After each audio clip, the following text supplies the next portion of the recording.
Yes. That's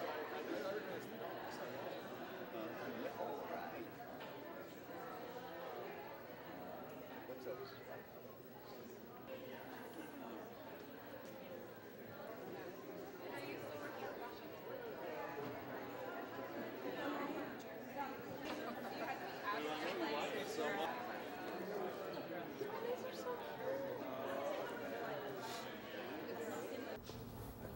You're welcome.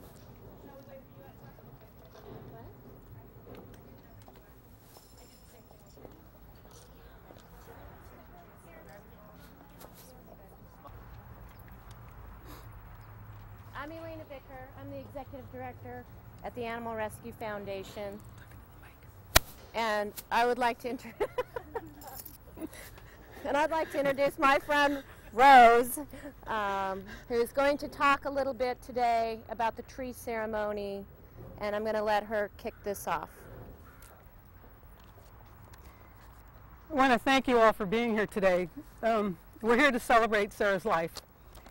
And we're honoring her here at ARF by redoing this garden planter, which actually sits outside Sarah's window. That was Sarah's spot when she was here at ARF, so we thought this was the most appropriate place to put a memorial to her. We planted this red pudge tree as a symbol of life's circle of renewal and change of each season. Currently the branches are barren, just like our hearts are today. But in spring, which will be here soon, this tree will be a mass of blooms. And after it, the leaves that will come from the tree are actually heart-shaped. And with those heart shapes, a memory of Sarah always. In time, the flowers will fade and the leaves will fall to the earth. But we will know that this tree will go strong, and with it, Sarah will always live together here in our hearts at ARF. We'd like to invite the family. We've given them some ribbons. If you'd like to kind of tie some ribbons on the tree as a little symbol to Sarah.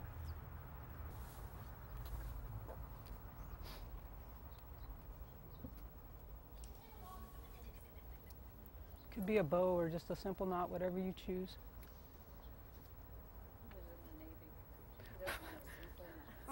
So it'll be a while for me to get it off afterwards, huh? Very nice.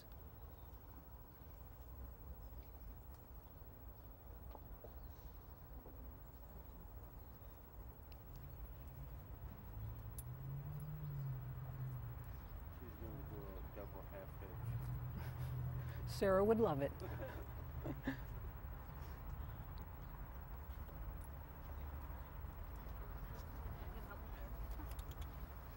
There you go. Help out, Baxter. Atta boy.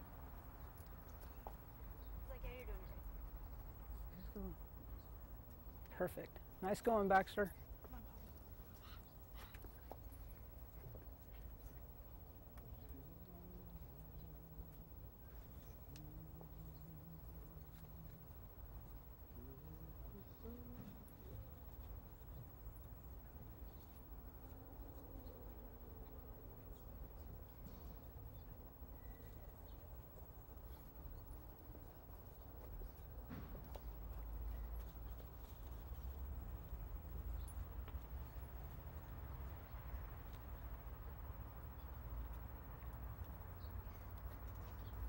Followed by the guests to take a seat inside for a ceremony.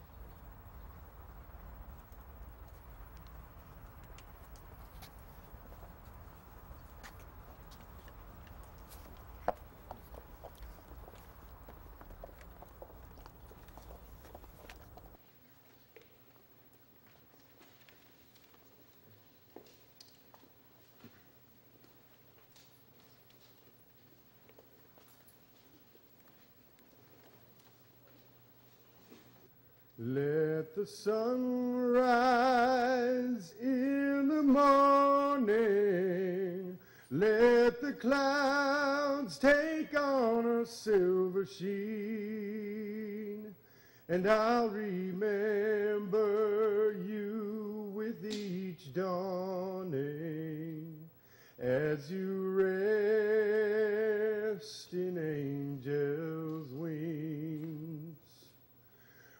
rest your weary head now. Lay the troubles of this world down to sleep. For your journey through this land is over, though the memory of you I'll always keep. Let the sun rise in the morning, let the clouds take on a silver sheen, and I'll remember you with each dawning as you rest in angels' wings.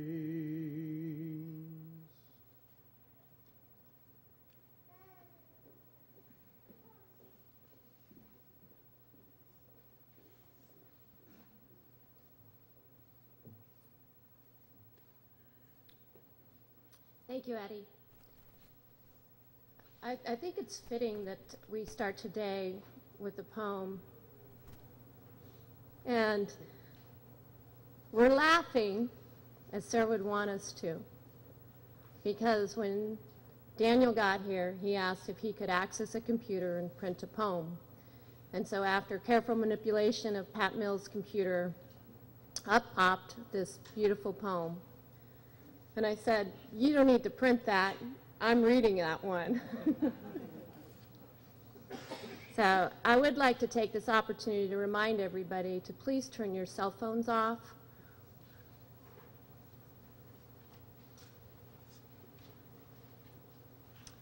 Death is nothing at all. I have only slipped into the next room. I am I, and you are you. Whatever we were to each other, we are still. Call me by my old familiar name.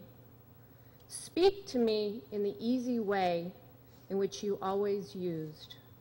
Put no difference in your tone. Wear no forced air of solemnity or sorrow. Laugh as we always laughed at the little jokes we enjoyed together. Play, smile, think of me, pray for me. Let my name be ever the household word that it always was.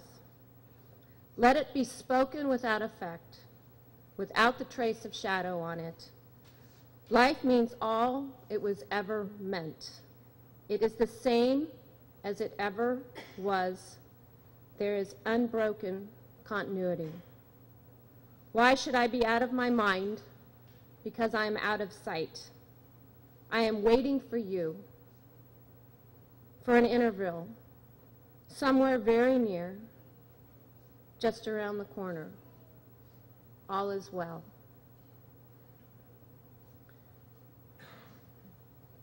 Sarah would be embarrassed to see this many people show up to honor her.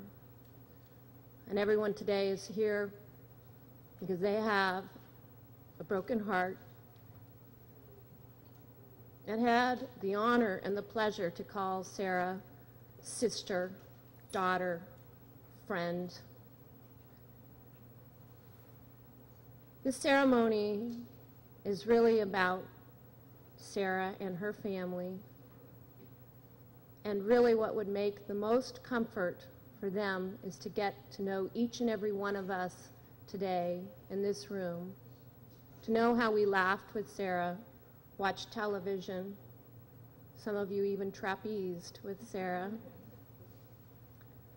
So I'm going just to open up the microphone today and have you come up and share your story or your expression of sorrow to the family, and then we will have a brief reception afterwards.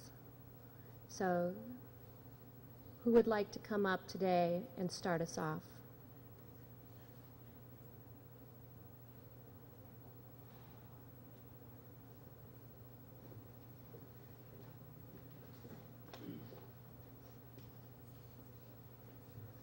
Hi, my name is Justin. I'm Daniel's brother, and friend and family of Sarah.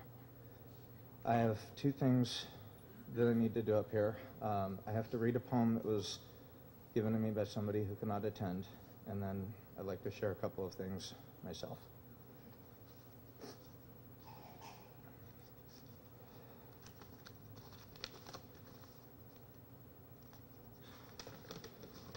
And I'll do my best to keep it. This poem is from Melissa Cottle. She's our cousin. She wished dearly that she could be here today, and she sent this in for Sarah. Your life is like a flame. It danced and sparkled and illuminated the darkest corners of the world, bathing everyone near you in your soft and delicate glow. It cannot be extinguished, beautiful one. This light cannot be snuffed out or made no longer. It cannot be hidden away or made obsolete. This light, this dancing flame lingers on. It's softer now. It pulses with your legacy. It sways and dips from the weight of the ones who loved you so. But it continues on. A light this lovely cannot be forgotten. It will flare with every thought of you, and every whispered memory or crystal tear that falls from your loved one's eye. It will dance with every clinked wine glass in your honor. It will move when a heart aches for the sound of your laughter. It will glimmer with the absolute gift of your existence. Your life is like a flame, beautiful one, a flame that will never die, a flame that will never fade. Your light has touched our lives forever, Sarah. We love you.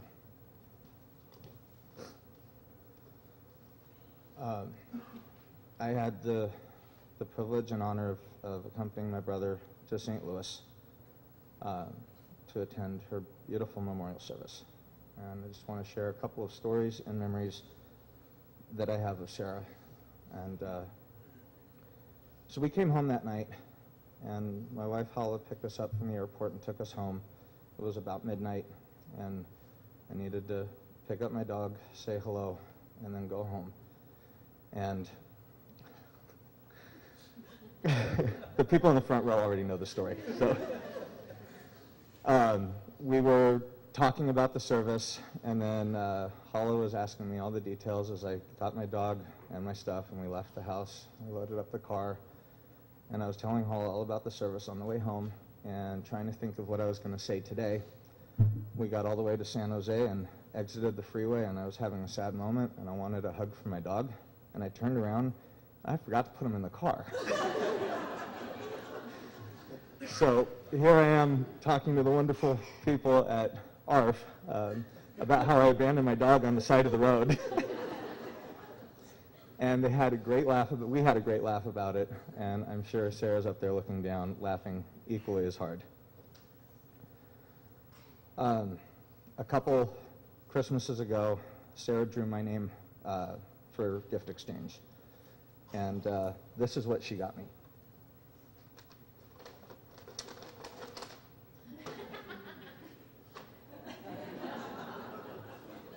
The most annoying hat possible. In fact, she was telling me after we exchanged gifts, she said, you know, I was looking for the most annoying thing I could possibly get for an Oregon Ducks fan. And I think she did a damn good job. And little did she know that it was going to be not a symbol of annoyance, but a symbol honoring her today. So I brought the hat with me. You can always tell a lot about a person by how they love their dog. And with Sarah, it was not how she loved her dog, but how she loved every dog. In fact, she's the only one I knew who was so happy to bring her work home with her. We had a birthday party over at Brett and Melissa's house one night, and the whole family came over. And her and Dan showed up with Bernie. And they kept saying, you know, this is a foster dog. We're just taking him home for the weekend. We're just taking him home for the weekend. And we passed this dog around, and the whole family looked at Dan and Sarah, and we just said, look, if you guys aren't going to adopt this dog. We are.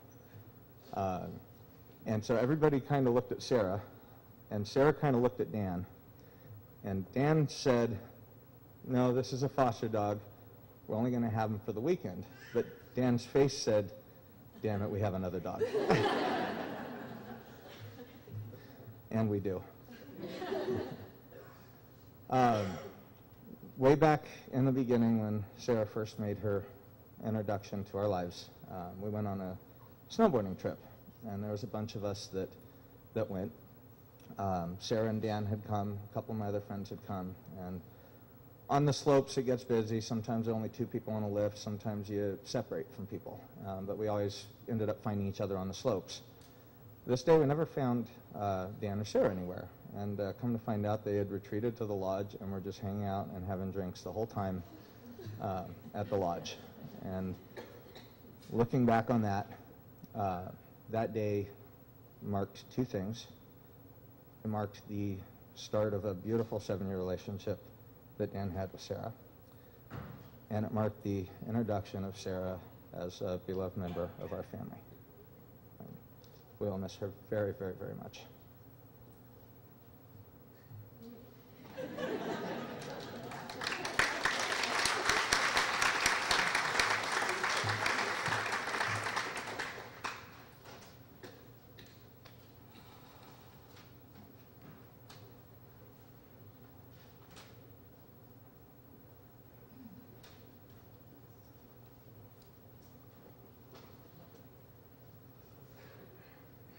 I'm LaVon Rose. I work for ARF and have had the pleasure of watching Sarah in action. And I often wonder with each of you, what words come to your mind when you hear Sarah's name? For some of you, a picture enters your mind as you remember her and how she made you feel. For some of you, immediate phrases come to your mind about the legacy that she has left in your life. I received some emails from people about their thoughts about what Sarah meant to them. And I wanted to take an opportunity to share that with you. As I read through the emails, I could see a predominant thread that ran in every email about her radiant smile and her kind heart. And I feel like I got to know her even better, so I'd like to share the thoughts with you and then the people that wrote them. Sarah was beautiful inside and out. She lit up a room with the sunshine of her smile. Written by Gay McDuff, Volunteer Services Director. Sarah, with her big brown eyes that sparkled when she smiled, a young woman determined to make her way in the world through further education and a new career. Always cheerful, kind, and thoughtful, so willing to help everyone. I have to believe there was a huge crowd of animals waiting for her at the Rainbow Bridge. Dorothy McDougall, EMF coordinator. Remembering Sarah, I think about Spiff and Mason going through the Canine Good Citizen test together and how excited Sarah and I were when they passed their test. I always remember her lovely, welcoming smile and what a gracious lady she was. Pat Mills, People Connect coordinator. Sarah has the most radiant smile. She can lift you up when you feel down. She is ever so thoughtful and kind and will be a shining light down upon us. Jennifer Peabody, Animal Programs Nursing Supervisor. Sarah is one of our sweetest people ever and one of Louie's favorite human friends. So glad I was able to hug and chat with her at Comedy Fix this year. Ruth Trombetta, Accounting Coordinator. When I think about Sarah, she was the type of person everyone loved. Aside from being pretty, smart, and kind, she remembered a lot of details about everyone and their dogs, which made our dog training clients feel very special. I can't tell you how much moral support she gave me and how helpful she was. I will miss my friend, Naray Kim, agility instructor. I will remember Sarah as an amazingly strong person who found joy in life under the most trying conditions. Steve Spiro, animal care specialist. Sarah's bright smile and kind spirit were a gift to all who knew her. Although her passing leaves a huge void, We're all better people for having had the honor to cross paths with her. Judy Bentley, Events Manager. Sarah has left a legacy that continues to lift and brighten our hearts. And when I think about the legacy that Sarah has left, I can't help but think about, what legacy do we want to leave? So many people had similar things to say about her, and it's incredible. And I think about that question. It's not just about hoping that people are going to say nice things about you when you pass, but it's about living today intentionally, making a life-changing difference in somebody else, even if it's just a smile. And I think about, what can I do? What can we all do to walk alongside Sarah in spirit and to make a life-changing difference in other people?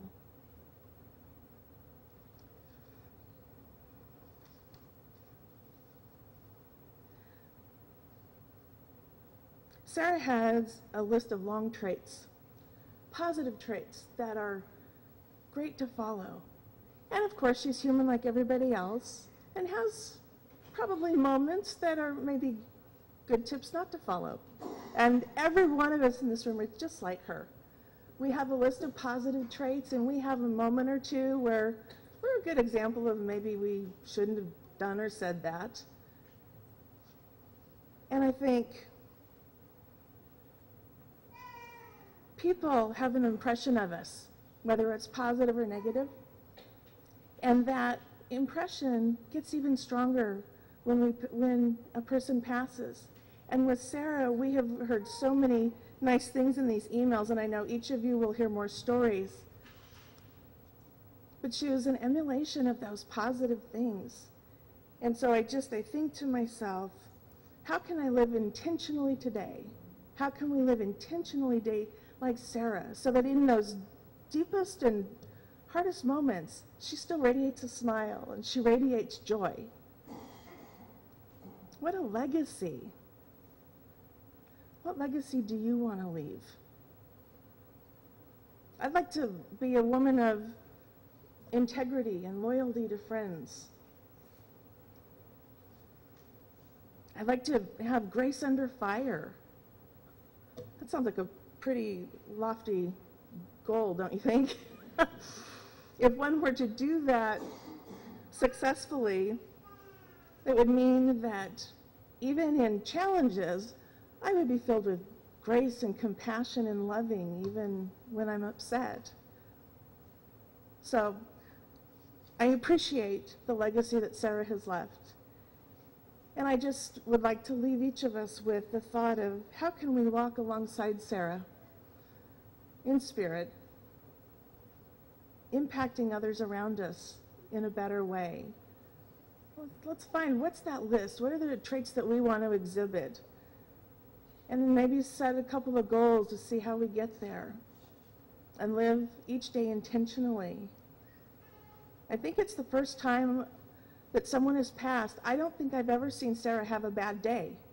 I can't ever remember seeing her angry, or that's amazing to me, and I'm sure she had her moments. But I'm thankful for having known her, and that she still continues on in all of our hearts and in our lives each and every day.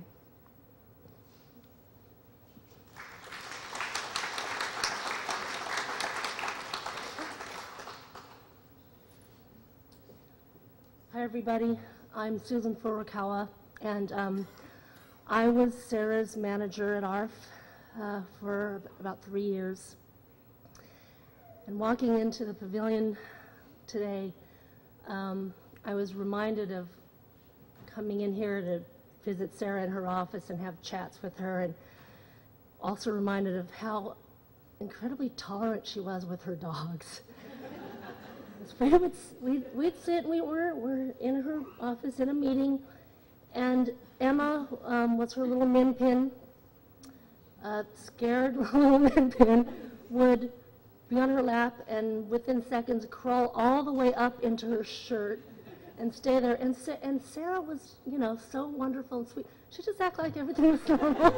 And we'd be talking about what was going on in the dog training program. And while that was happening, Mason, her Boston Terrier, would typically drag a dog bed into the center of the office, excuse my French here, and proceed to hump the bed, you know, for as long as Sarah could take it. And I like, he's still humping the bed, Sarah. I'm trying to have a professional conversation here.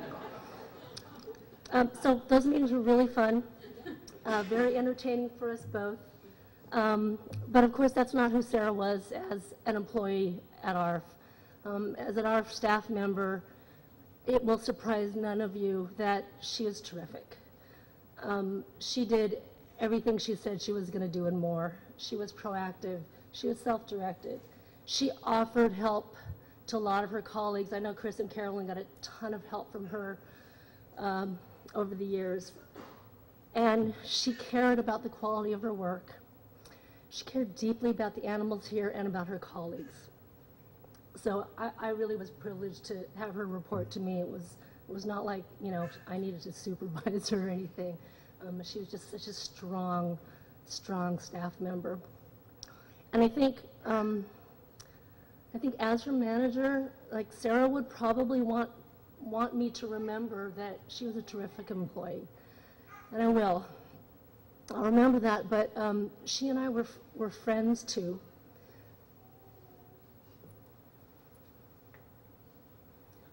And so what I will always cherish is, of course, that infectious smile. I know we're not supposed to say infectious near an animal shelter, but you guys all know Sarah had that really warm, engaging smile, and her amazingly positive attitude, and her ability to lift my spirits if I wasn't doing so well on any given day. And mostly how she, when I think of her, I think of how she just emanated life and happiness. So that's what I cherish and will remember, and thank you for letting me share.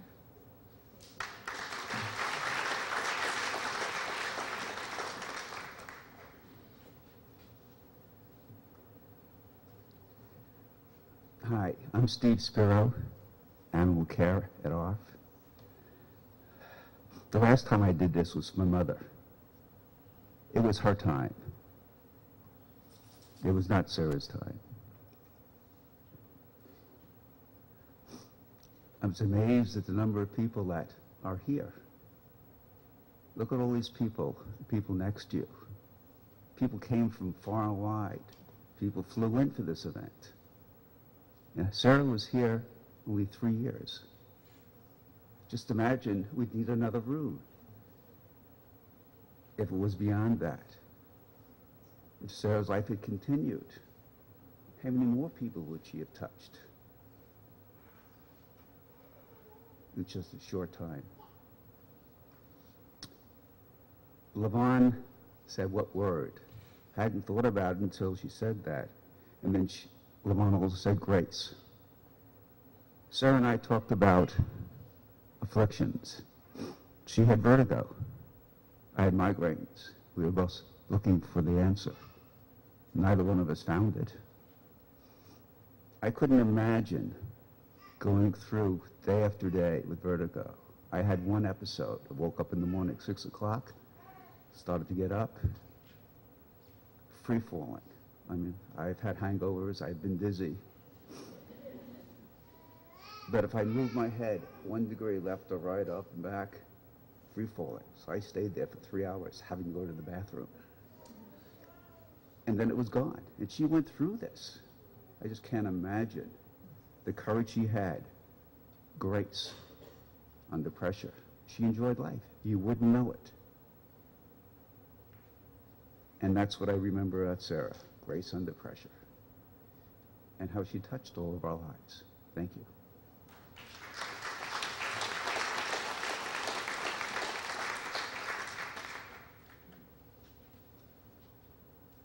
I've never done anything like this, so I apologize. I'm John Leatherman. I'm her supervisor from Summit.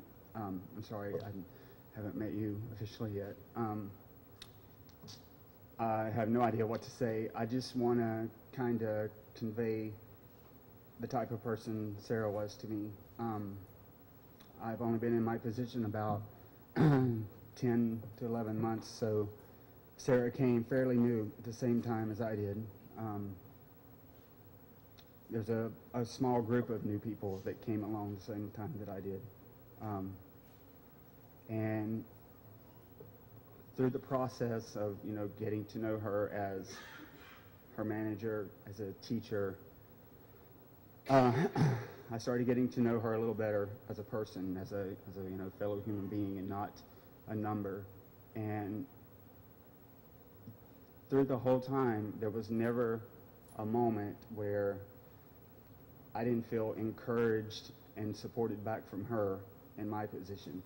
I think she saw me frustrated and upset more than I saw her at her job, which is a tough job, especially on night shift. She had not been working that. It was a huge transition. And so seeing her in the department, we have a department of about 60 people that a lot of them that have been there a very long time, known each other. The transition of having someone brand new and fresh come in like Sarah with a positive attitude that just, you know, everything about her from day one. The comments that I got from different people who oriented her, trained her in the department, it was never a negative anything. I was actually very surprised because with the group coming in, you know, you have 5 or 6 new people, you have a lot of complaints. Sarah rarely ever complained, and if she ever did have a complaint about someone, she had a knack for turning it into something that was constructive and positive. She touched base with me often. The last time I talked to Sarah was Monday. After I got back from vacation, and she hung around and she said she just wanted to touch base with me, that she hadn't seen me since I had been gone for almost 2 weeks. And I was frustrated. I'd been gone, and when I tend to come into work early in the morning, it's like you get hit by 1,000 bullets. And so Sarah came into my office. She closed the door. She said since I had been gone, she'd been thinking a lot about the job, the things I talked to her about, encouraging her to even stand up more to what she was doing. I'd seen so much potential with her. And, you know, she chit-chatted a little bit, and then it was serious. And she was telling me things about multiple people that she had been dealing with at work and how she felt about it, the potential of the department that we have, the support, the love that she felt in that department, the way that she felt that just a small amount of time that she had been there, that she'd seen this family of people that had been together, some of them 30, 40 years, she'd seen change, and that just invigorated her. As I sat in my office, I was quite frustrated, as I say, and she got up to leave, and she kind of see ya, and then she out my door. She came back, and she kind of poked her head around with her blonde hair and her smile every single time. And just, I'll see you later, John, just kind of the normal way. And she left my office, and I just thought to myself, it's like, wow, she's just glowing. Like, this is what keeps me going in my job when I get frustrated, when I see the positive side. And so I just, everybody that knew her, I know all the stories are very similar, but she was a beautiful person, and she meant a lot to a department of people that needed encouragement. There was a lot of love given to her, and I just know the hospital itself, our department especially, feels a massive loss. I know we all loved her in our own ways. She'll be missed, and I'm just glad. I'm glad to meet you guys, and I don't know what else to say. I'll miss her a lot.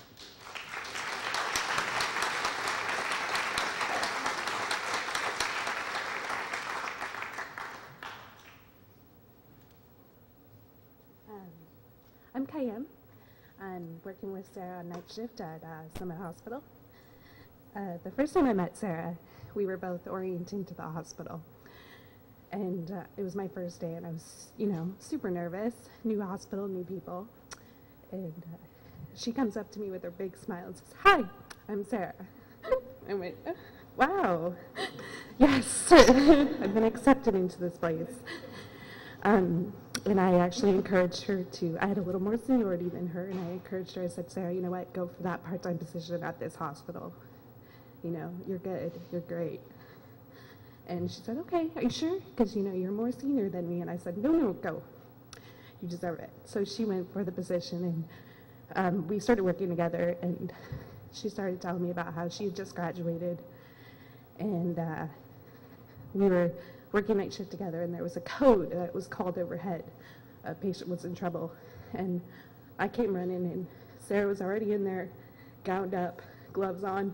You're doing this, you're doing that." And I went, wow, she is a new grad, and she has more guts than I have, and I have 1 year more experience on her. And I was just watching her and listening to her, and we were both running this show, and I was just like, "Sarah, what do you want me to do? What do you want me to do?"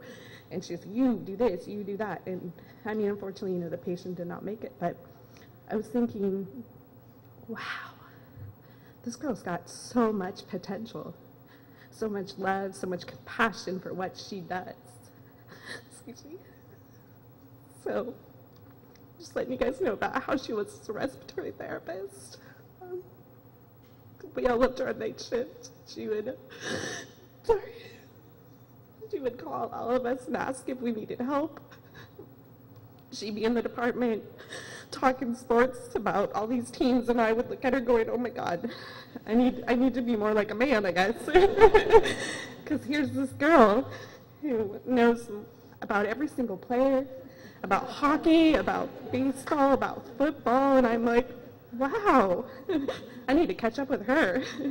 So I, start listening and going, okay, that guy works for that team, okay, and this guy works for that team, okay.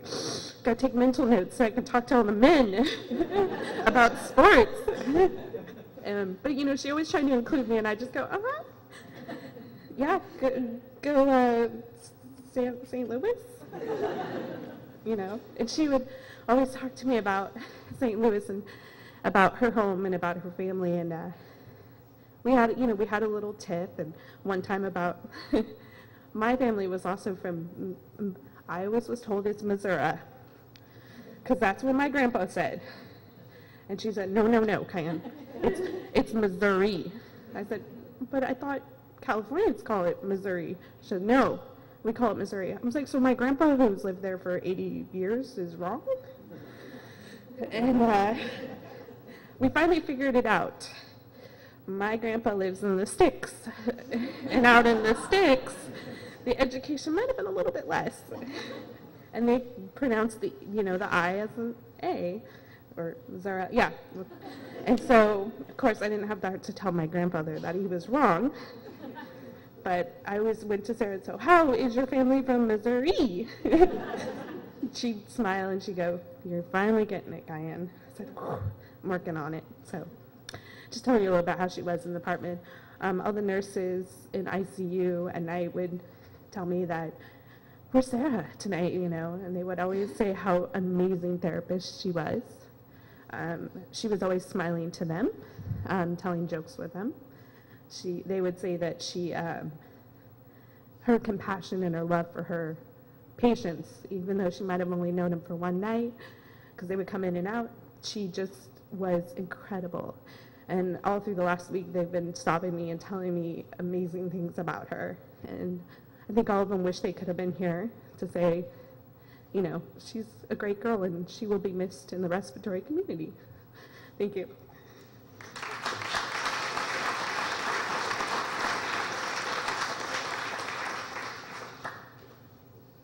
Tell you what a small world it is, because I know Cayenne from Delamonte's, and when she was a waitress and going through school, and then when she told me that she had graduated or was about to graduate, I said, well, I have another friend, and who knew that they would end up being able to meet each other and work together. And so since she was able to come up here and speak, with only knowing her for a short time.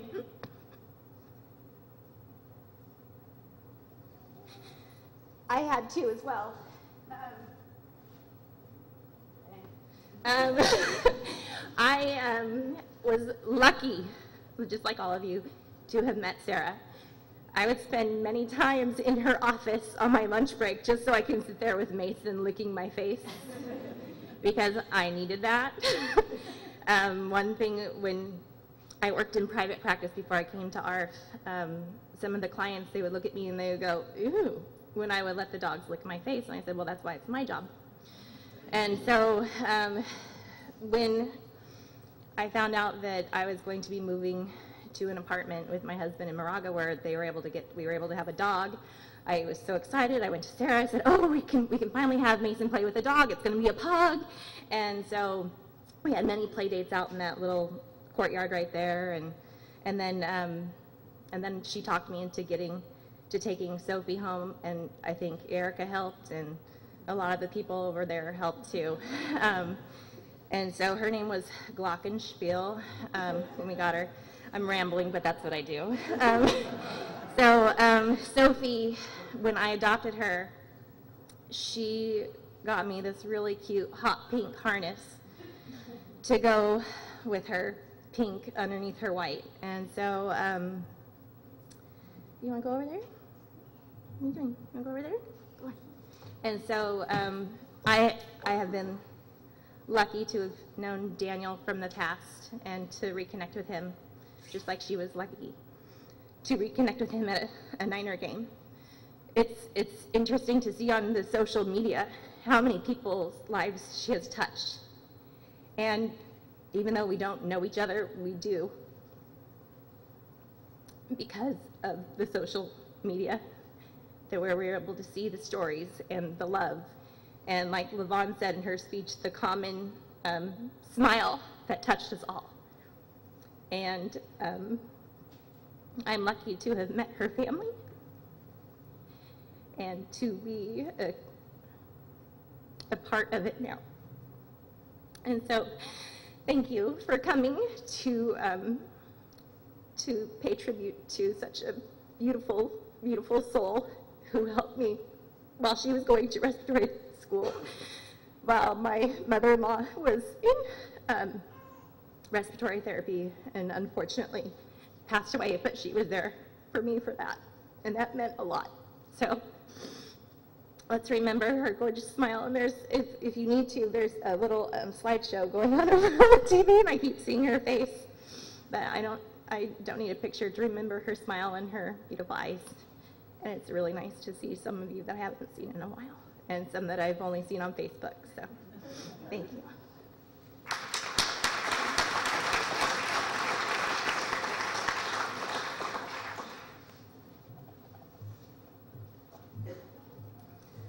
Hi, my name is Erica. I used to work at ARF as the People Connect manager. This is Lollipop, and Lolly wanted to come today to represent and to say how much she misses Sarah. Sarah helped Lolly join the therapy team here at ARF, which Mason and Bernie were members of, and I think it's very special that Sarah spent so much time and effort working with animals and people, working with the animals mostly when she was here, and working with people as a respiratory therapist, and it just speaks volumes to the size of her enormous heart and everything that she meant to the world. And her sister Stephanie joked the other day that Sarah has like a billion friends, but she does. I think, look at how many people are in this room. Think of all the animals that she worked with here at ARF, both the shelter guests and the dog training clients. Think of everyone's life that she impacted through the therapy work.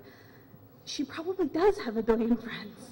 If you count them all up, all the ones on Facebook and all the ones that she met and the patients that she worked with at Sutter, she probably does. And it's because of what a generous heart she had. And we've already talked about how beautiful her smile was and how beautiful her spirit is, continues to be.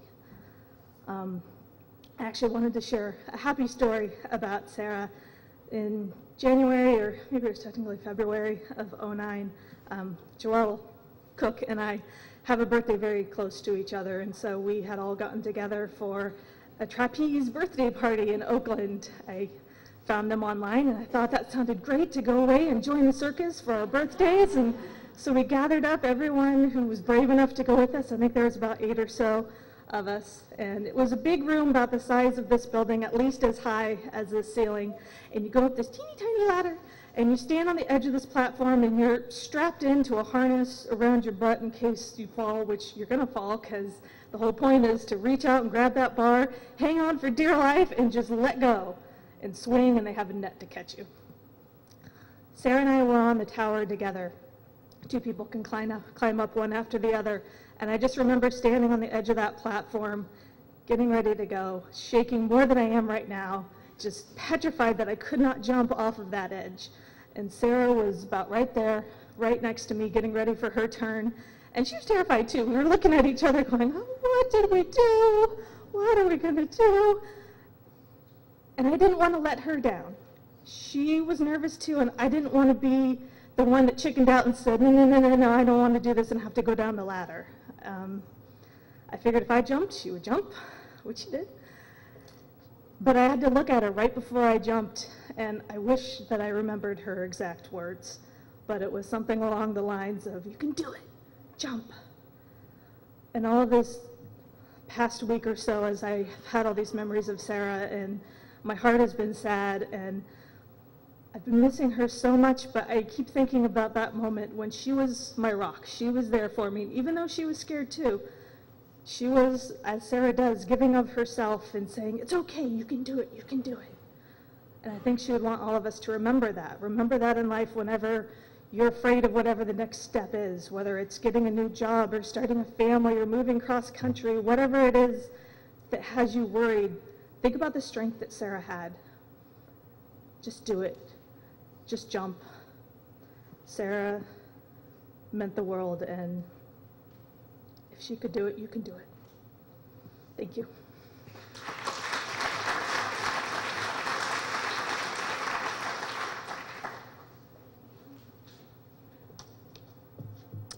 My name is Alice, and I work with Sarah on the night shift at Summit. And she could cook. She was a terrific cook. She made this one dish, and we all were just like, oh my God, it was so good. And I wanted to get more, and I had to be conscientious of Alice, don't be greedy. So, I guess the week before her passing, I don't know, I was asking her about corn on the cob. And I was asking her, how does she cook it? And for a barbecue. And so she was saying, well, my mother, she said, this isn't healthy, but she got this recipe from Paula Dean. She said that she wraps it in bacon and put it on the grill. And I said, okay. I said, so, you know, when it's done, well, what do you do with the bacon? Do you eat the bacon? She said, no. She said, you throw the bacon away. So I said, okay. And so she always worked ICU. And so after she had passed, I worked ICU, and it was hard. And so I kept saying, Alice, you can do this. And so the only thing that I wanted to do was be a strong therapist, even though I'm a veteran. She was a strong therapist. I remember when she first came, she had came with a group of other therapists, and before she started working with us, she came in as a registry worker, and that's a contracted employee. And I would say it was around 6 of them. And at first, when I first saw her, I thought she was the boss, because everyone kept coming to her, asking her about the paperwork and just asking her questions. I said, wow, I said, we have the boss here working with us. And so when she came tonight, she was very instrumental to me. I'm a quiet person. So whenever I would come into the department, I would just come in and sit down. And they would be talking and holding a conversation. And twice, she looked at me and she included me in on the conversation. And I just remember saying, wow. She always made you feel included and comfortable. And so I was thinking that's the type of person I want to be. Warm and loving and kind. Thank you.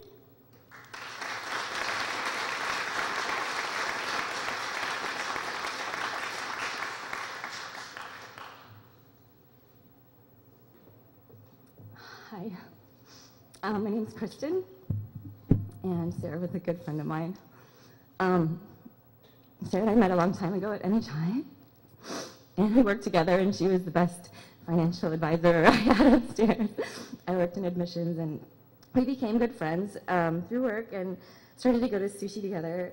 She loved sushi, and we'd sneak away for sushi lunches all the time. And I remember this one day, we had gone to our favorite sushi place and had gotten sushi, and she had leftovers. And she was so excited for these leftovers. She was like, I'm going to eat these at home tonight. I can't wait, to eat it again.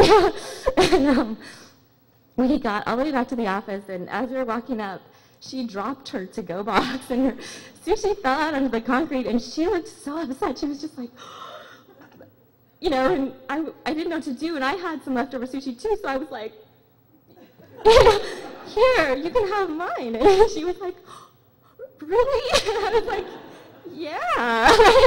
Like, I think you want it more than I do. And she was like, thank you so much. She was so happy. And I remember her telling me about that later. She would be like, do you remember that day when I dropped the sushi and you gave me your sushi? And after we left NHI, we continued to be friends, and we would go out for sushi and have barbecues and things. And then we lost touch for a little while, actually, and reconnected again a couple years ago, and started just spending some time together. And we would meet for sushi and talk about boys and giggle together. And it was always so nice to see her, and we never could see each other enough. It was like, okay, hopefully I'll see you again soon, And then she'd be working nights, or we'd be busy, so it would take a while to reconnect. But we would always find time to come back together and share stories and just laugh and have fun.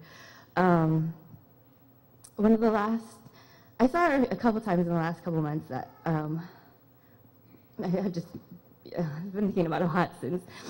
One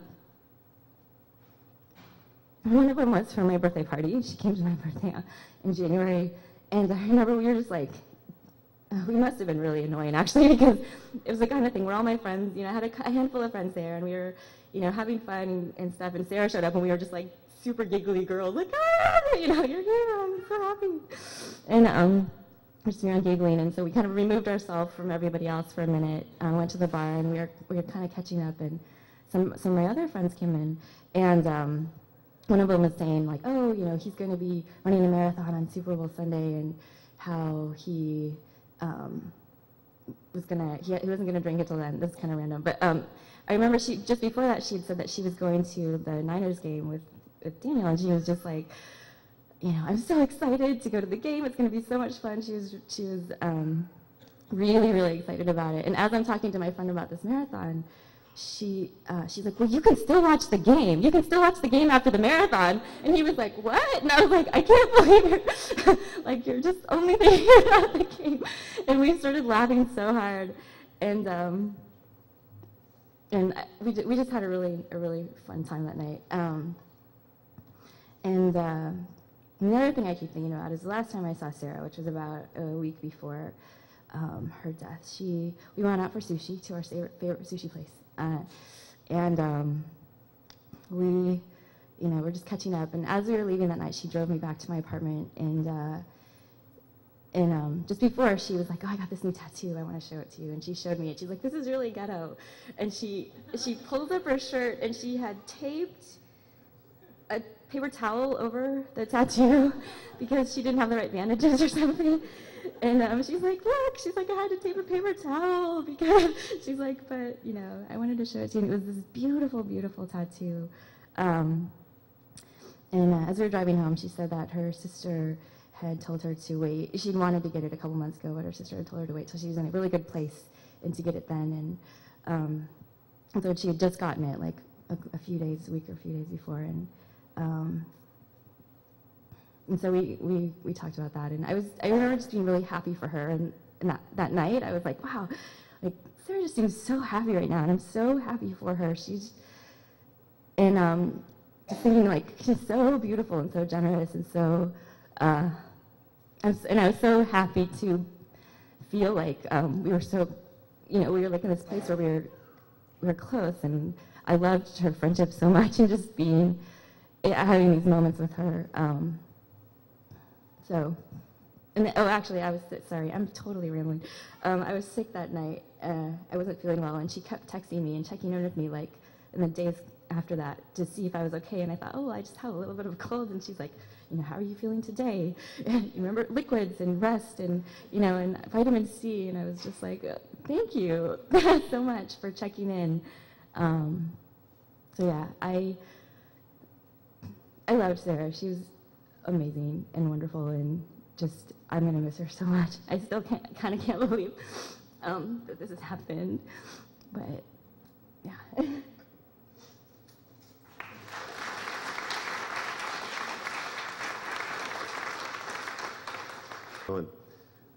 My name's Norm Taylor. This is my son Jacob. I used to be the director of dog training here at ARF, and I first met Sarah, I can't remember how many years ago, but it was shortly after I came on here and started 5 years ago, when Jacob was about 3 years old. When I walked in here tonight, I just realized that you walk into this room, and this room is really bright. And during the days, when you used to work here, it used to be very, very bright and get very, very sunny. But I remember it wasn't that sunny all the time.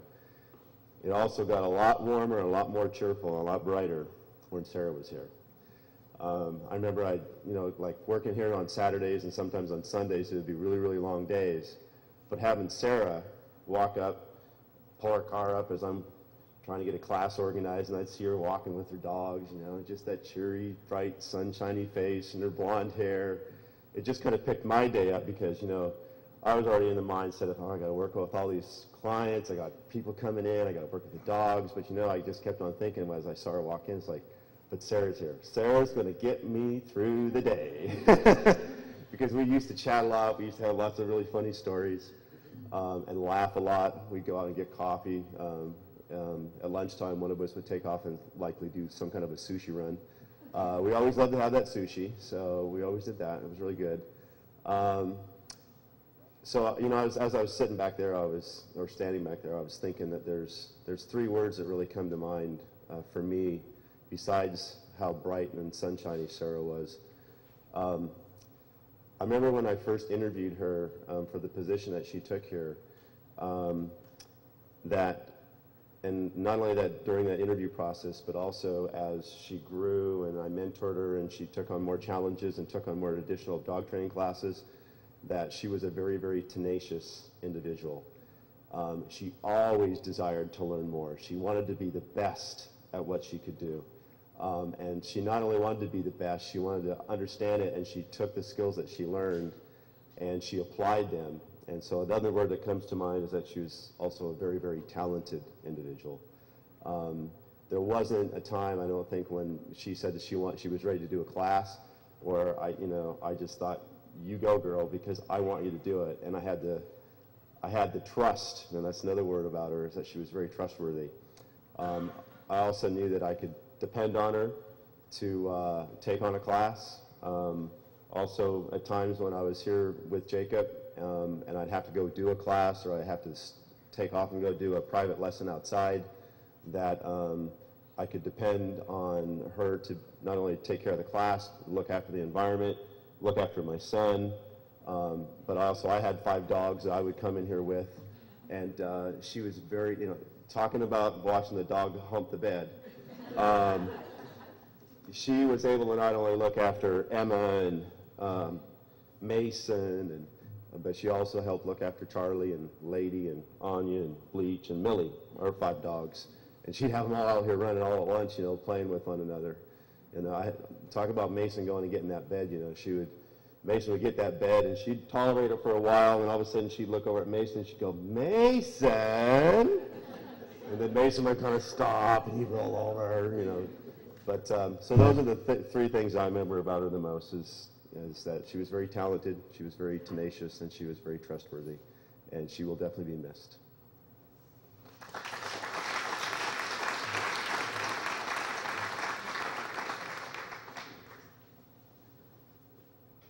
Hi, I'm Carolyn. I worked with Sarah for quite a while at ARF, and we stayed friends after she left and after I moved away. The things I remember most about Sarah, just, of course, her smile, as everyone has said, but she was such an understanding and supportive and caring person. You know, even when times were hard for her, she would always be there for someone else. And I think that she helped Chris and I so much. As Susan said, you know, we had a lot of work to do, and Sarah always had time to help us out. Even if, you know, maybe she had to stay a little bit later to get something done, she was always willing to help us out. And I have a lot of really great memories of her, both at ARF and outside. She helped on a rescue run one day when I can't remember why Chris wasn't available, and we went out to the Madera Animal Shelter and found little Bernie and brought him back, and I think he got a cold or something, and a few days later she said, well, maybe I'll just take him home, you know, just for a little while, just while he's sick. And of course Bernie stayed. So that's a happy memory that I have of her, and I really can't remember her ever being upset. We had some hard times, I think, in our department, and some challenges, and she was always supportive and always was there with a hug or a smile. And the only time really I can remember her being upset was when Mason was very sick, and we sort of cried together about that in the adoption lobby, I think. I moved to Washington about a year ago, and you know, even though I was far away, Sarah was always very supportive, and you know, I could feel her love, you know, even though I was far away. And my birthday was just a few weeks ago, and she sent me a note with a hug from her and Puggy, so that was a special memory for me. And she really always did talk about her family quite a bit when she was at ARF. Always had wonderful, lovely things to say about you guys, and so I'm happy that you could be here today. And that's all.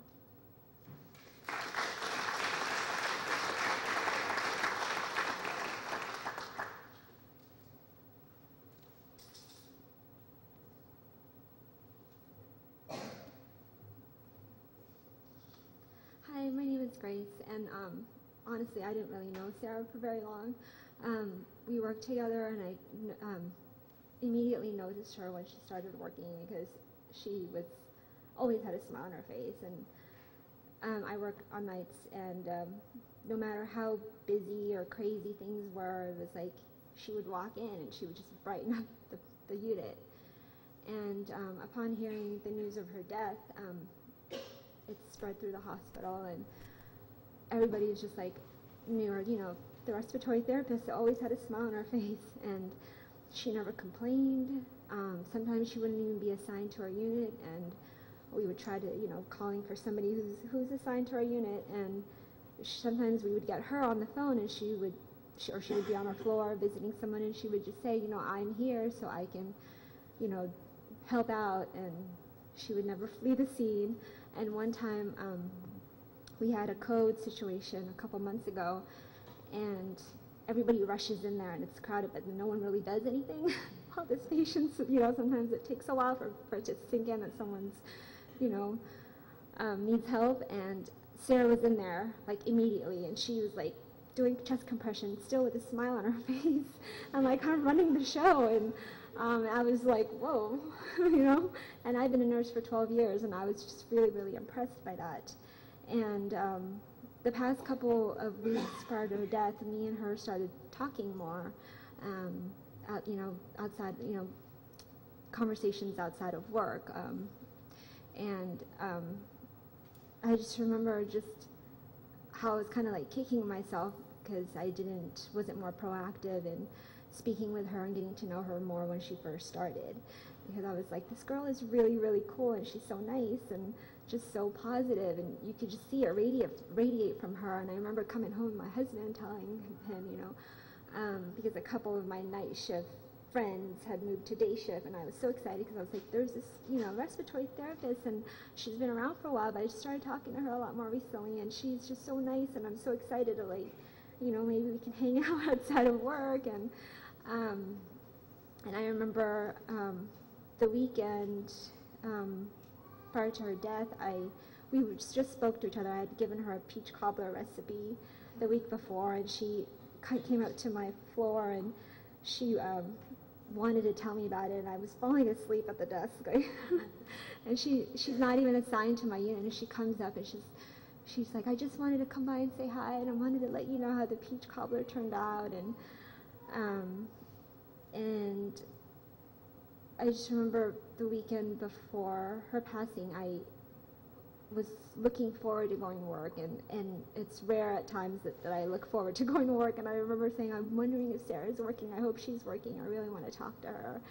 And she's just a beautiful person, and she'll definitely be missed, and people at Summit definitely feel, the loss, and really she's really, really missed, and just wanted to say sorry. But, yeah.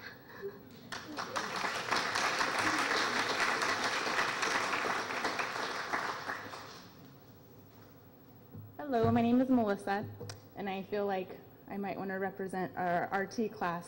Sarah and I and a bunch of people here went to school together for 2 years, and man, for 2 years we were just a dysfunctional family. We were brothers and sisters that just fought, and then we loved each other and we hated each other.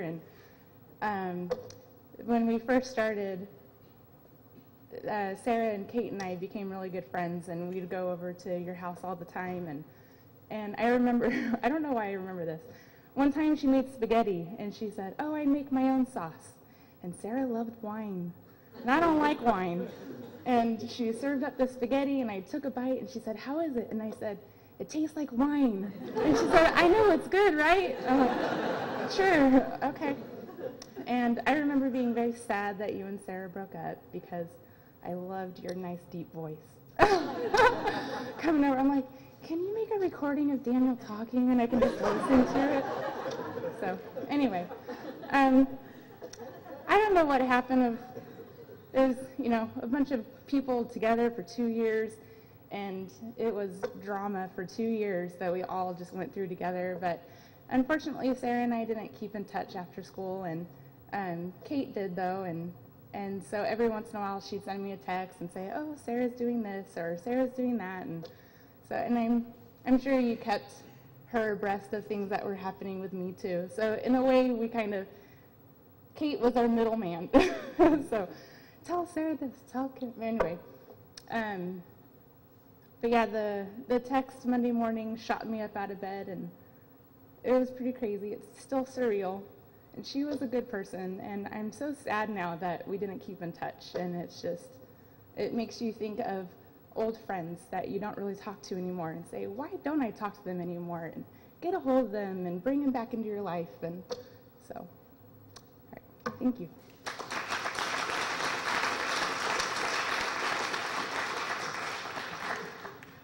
Hi, my name's Brandon Williams. At one point in time, me, Sarah, and a group of us were very good friends. There's just something I wrote that I just wanted to share. As the sun turns on this day, we take what we have learned and apply it to our lives. To grow into something essential, to remember the past and all that we have shared, to apply it to the future as hard as it will be.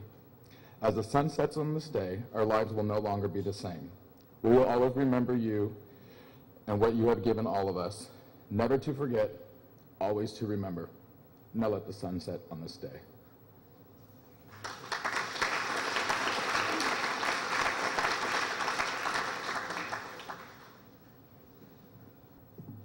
Hi,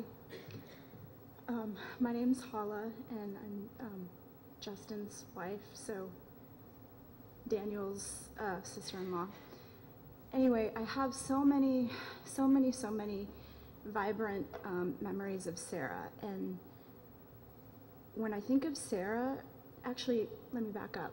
When I met Sarah, she was with Daniel. We were actually attending a concert at the Mountain Winery, and it was a really, really happy time, I think, in everybody's life. We were celebrating Lorna's birthday, and I just remember seeing Sarah and really feeling a lot of commonality with her. She was really vibrant, very witty. She was always smiling, always laughing. She knew everything, and if she didn't know everything, she spoke like she knew everything. So she just was so,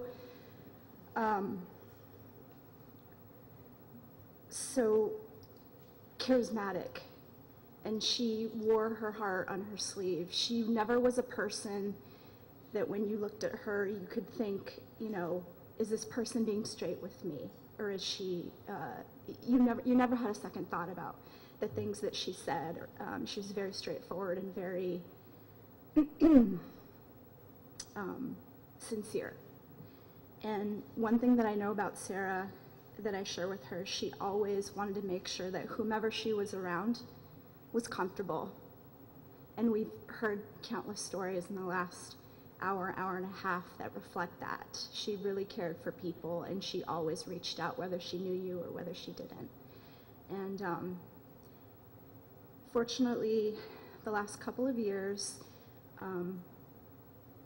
we lost touch.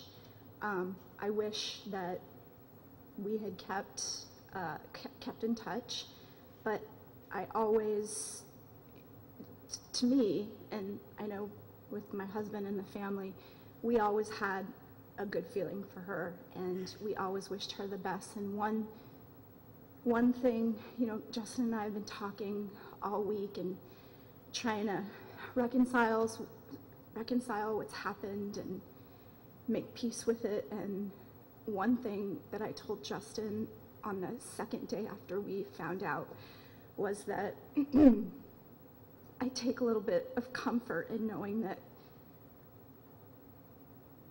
Sarah's last time on earth was a really happy time. She had completed a couple of her life goals. She was thriving. She was in a brand new job, and she had just finished her program, and she was exactly where she wanted to be. And for me personally, that's what I want when I die. I want to be in the prime of my life, happy, not regretful. And I take a little bit of comfort in that. And sounds silly, but every morning I still wake up and I kind of sit over my cup of coffee or over my cup of tea, and I think of Sarah, and I remember her actually at my engagement party. She wore this gorgeous long red gown, and I remember when we went to buy it, she was so happy when she saw it, and she picked it out, and she was like, "Do you think this is too loud?" And I said, "No, work it." And she ran to the checkout and she bought it. and my mom even recently said that, you know, I remember Sarah in that red dress, and I remember when she bought it, she was so happy and so confident. And that's what I hold in her remembrance. And I actually, in the morning, sometime I'll sit and I'm usually alone because Justin's already at work, and I'll sort of talk to Sarah, and I'll say, you know, I hope you were happy. And I just sort of, I feel like she's still there, and I feel like her soul is still here, and that gives me some comfort. And I know she's happy that we all remember her and appreciate her.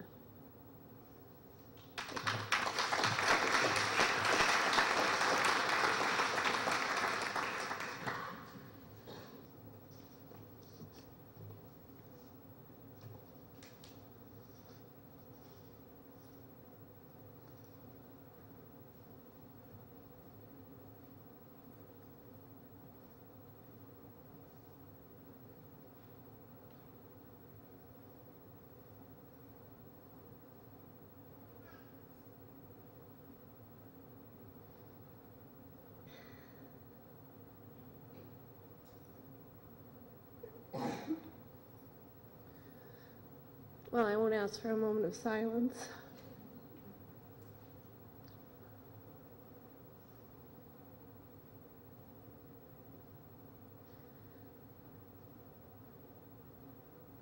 Sarah was such a sports fan. I just loved that about her. I remember one time we were at the Cal Berkeley game, and we were accepting a check from a sponsor down on the field. And there's Daniel and Sarah, Elena! And I'm looking, it's a sea of blue. And, you know, of course, I expect Sarah in red, which is why I wore red today. She was such a fanatic for sports, and I'm so thrilled that you guys had the chance to connect at the 49er game. And that she often went back to St. Louis to visit her family. And Tony, as part of his contract with the St. Louis Cardinals, always had seats. So I always said, you know, when you want the tickets, Sarah, just let me know. And Sarah was always so appreciative of that.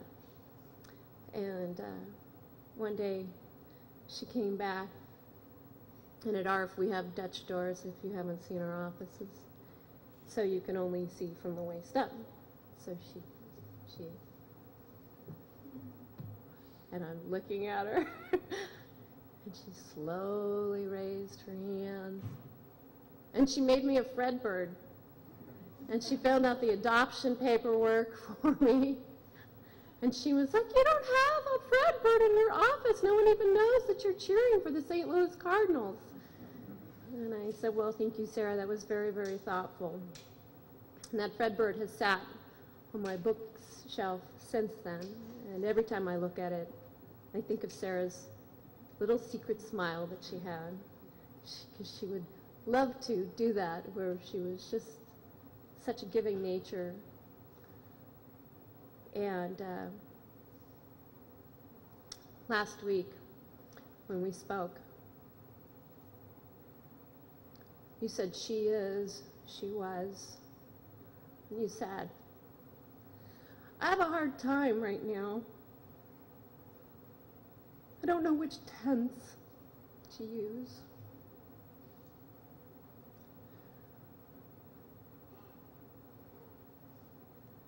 I do. She is. Sarah is. And she always will be. And I'm going to ask Jen and Eddie to come up.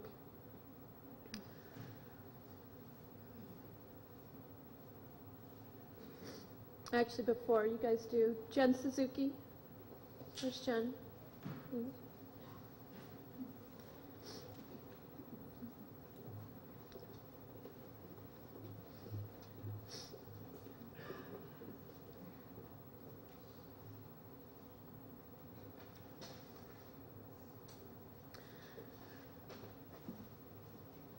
We're one big family, and the beauty of Facebook is even more. So April and Jen and everybody made a special book for you with memories of Sarah. And before everyone leaves, if you could please take the opportunity to sign the book. It's up here on the table. Why don't you go ahead and present it to the family and they can take a look. But if you didn't have the opportunity to go out and see Sarah's garden, please take a moment to do that. That tree will bloom at the same time as Sarah's birthday, and it will always be a reminder that we don't need a reminder for Sarah because she lives on in our hearts. So Eddie and Jen are going to lead us in Amazing Grace. Eddie, why don't you take the microphone? No one wants to hear me, believe me.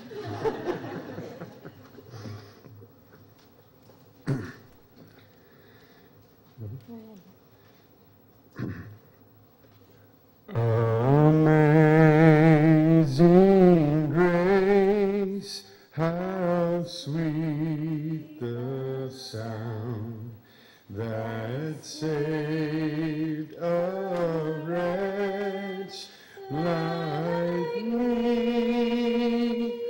I was lost, but now am found. Was blind, but now I see.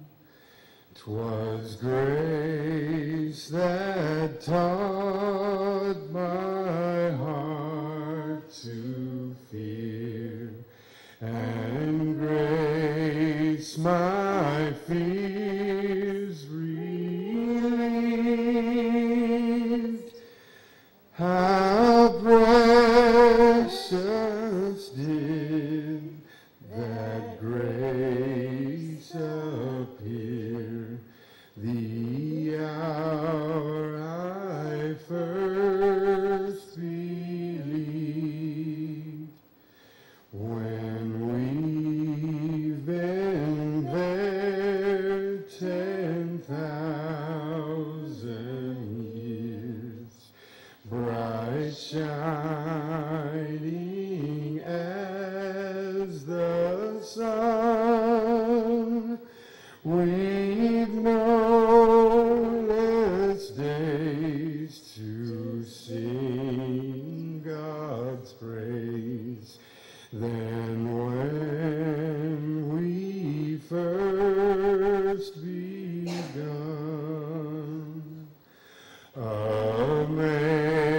Amazing grace, how sweet the sound that saved a wretch like me. I once was lost, but now am found. Was blind, but now I see.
I think so. I'll take you with me. Not just your door, your heart, your like making me. I'll definitely I'll pass it.